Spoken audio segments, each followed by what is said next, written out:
Drone merupakan sebuah kenderaan udara tanpa pemandu ataupun Unmanned Aerial Vehicle (UAV).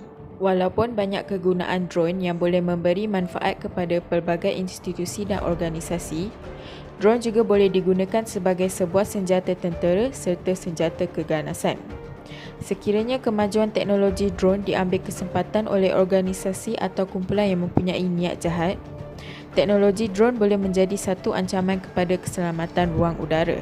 Tambahan lagi, sudah terdapat banyak kemalangan serta maut yang telah berlaku akibat kelemahan terhadap peraturan dan undang-undang penggunaan drone. Dengan pembangunan teknologi yang semakin pesat, Malaysia haruslah memperketatkan lagi keselamatan ruang udara negara serta lebih tegas terhadap pengguna drone yang melanggar undang-undang bagi mengurangkan ancaman ruang udara negara serta serangan pengganas. Terdapat pelbagai jenis ancaman oleh pihak pengganas untuk mengancam keselamatan ruang udara dengan penggunaan drone.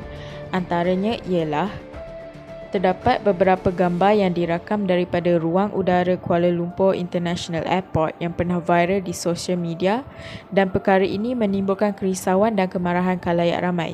Ini adalah kerana penerbangan drone di kawasan lapangan terbang amat bahaya kerana boleh berlakunya kemalangan.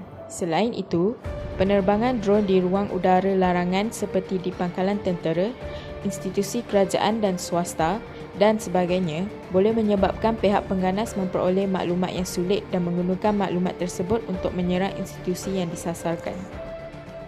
Kemajuan teknologi drone boleh mendorong pihak pengganas untuk melancarkan serangan keganasan dengan lebih mudah dan dalam skala yang besar. Selain itu, pihak pengganas juga boleh terlepas daripada ditangkap kerana serangan keganasan itu boleh berlaku tanpa kehadiran pihak pengganas di lokasi sasaran. Perkara ini merupakan ancaman yang paling bahaya dan merisaukan kerana boleh mencetuskan kemalangan yang besar. Drone komersial kini berupaya terbang pada ketinggian 6 km dan mempunyai kuasa yang cukup untuk terus aktif selama 25 minit. Antara cara penggunaan drone untuk tujuan ancaman adalah yang pertama, menerbangkan drone secara haram di kawasan larangan seperti lapangan terbang dan kawasan pentadbiran negara. Drone seperti ini berpotensi digunakan untuk mengintip dan mengumpul maklumat sensitif secara haram dan menyampaikan data sensitif kepada pihak yang tertentu. Selain itu, drone yang diterbangkan tanpa pengawasan yang ketat.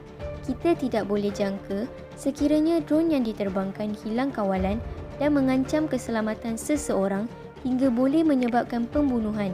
Seterusnya, dalam keadaan tertentu, drone boleh dilengkapi senjata. Statusnya boleh menyamai senjata lain seperti senjata api. Drone seperti ini boleh digunakan untuk tujuan mengebom tanpa diketahui siapa pelakunya. Oleh itu, peraturan berkaitan lesen menerbangkan drone perlu dipinda untuk memastikan orang ramai memohon lesen terlebih dahulu sebelum dibenarkan membeli drone. Dengan cara ini, pemilikan drone boleh dihadkan dan hanya pengguna yang bertanggungjawab akan diberi lesen membeli drone. Cabaran yang menggugat keselamatan ruang udara adalah nyata dan semua negara perlu lebih memberi perhatian kepada perkara ini supaya dapat bertahan dalam era industri 4.0. Kerajaan dan pembuat dasar perlu mengambil serius isu ini untuk meminimumkan potensi ancaman terhadap keselamatan negara dan adalah baik untuk mengambil tindakan pencegahan kerana keselamatan ruang udara adalah sama pentingnya dengan laut dan darat.